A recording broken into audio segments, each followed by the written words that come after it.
Hej, i denne video vil jeg vise, hvordan man refererer til en tidsskriftartikel. Gå ind på Fanebladet Referencer, indsæt citat, tilføj ny kilde og vælg artikel i tidsskrift.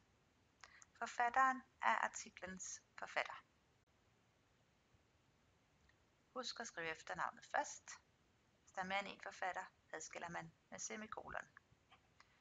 Titlen er titlen på artiklen. Navnet på tidsskriftet er tidsskriftets titel, og året er det år, tidsskriftet er udkommet. Man behøver ikke at skrive måned og dag, men sidetal er vigtige, og det er artiklens sidetal.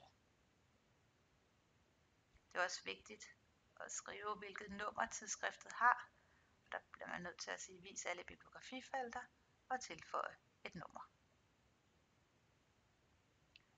Man kan tilføje sidetal ved at trykke på pilen og sige rediger citat. Næste gang man skal bruge kilden, ligger den under indsæt citat. I referencelisten med henvisningen ser sådan her ud.